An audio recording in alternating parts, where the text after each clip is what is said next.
Hi, I'm Abby. And I'm Rob. And this is our van Woody. And today we're going to give you our 5 top tips to survive van life in winter.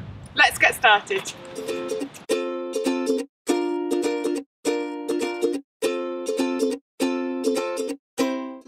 We've been living in Woody now for just over a month, and within that time we've faced some pretty difficult conditions. We've faced blizzards, we've faced snow, more snow than we've ever seen in our lives, and below like 0 temperatures. So it has been quite a baptism of fire for our first month.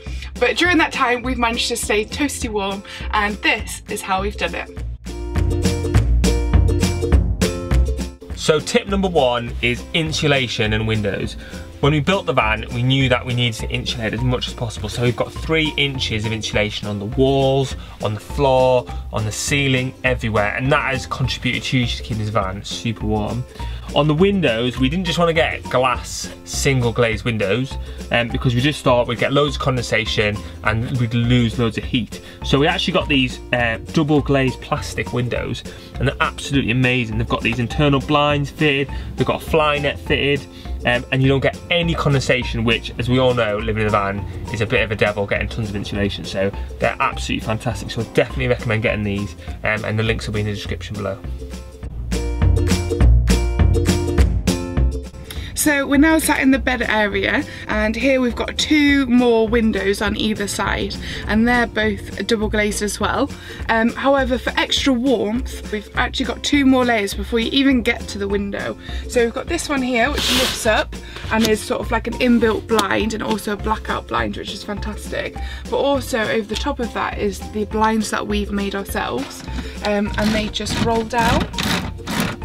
And these are brilliant because it means that you've got several layers before you even get to the window. At the front of the van as well, we've got 2 curtains that go over the front of the cab, which means all of the nice warmth is kept inside the living area rather than escaping out of the windows at the front of the van, which we don't want. So tip number 3 is going to be insulating the windows in the cab, because that is where we lose most of the heat. So we're going to show you how we do that. But before we go outside into the blizzard, I need to get prepared, cover my bald head and zip my jacket up, because it is wild. So as you can see, it's definitely winter here. We're going to need to insulate these windows. So what we've got is, I keep it in the front, we've got our external window cover. Now, some people use internal ones, that's great, but you tend to get a little bit more condensation with the internal ones. And the external ones, we've had no condensation so far whatsoever, and they've made a massive difference.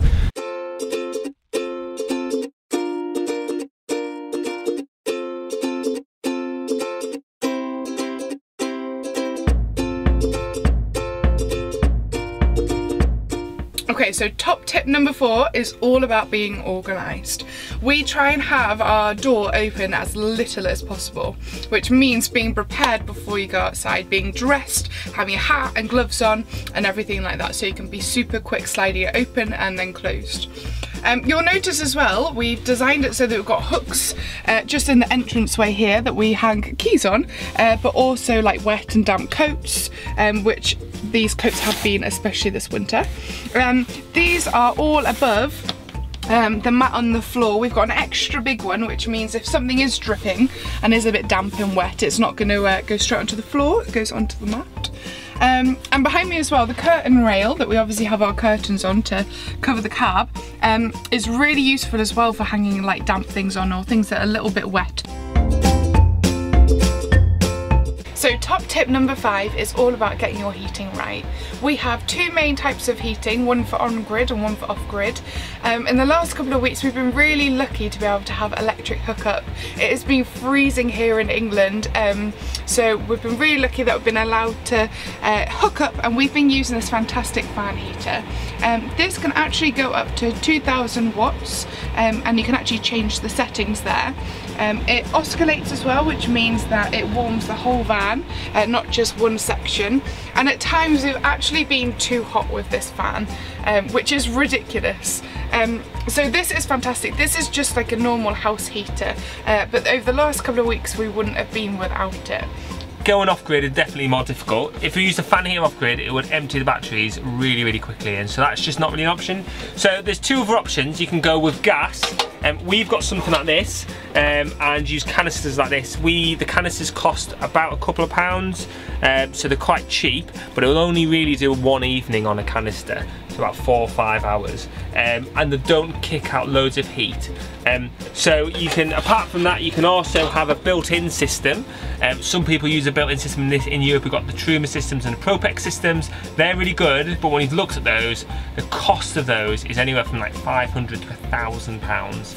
And same with the diesel heaters, really common, but again, we're not going to get much change out of £1,000. So when we've looked at that, on balance, it's better for us to pay for plug-in so that we can have the electric heater on and also be able to charge all our gadgets and things like that. So definitely think about this. If you're going to be in the winter, decide what system's going to work best for you. So I hope you have found our 5 top tips for surviving winter in van life really useful. For more top tips, vlogs, travel videos, everything like that, subscribe to the channel, find us on Instagram, and if you look below in the description, you'll find all the information that we've talked about in this episode. See you next time. See you next time. Bye.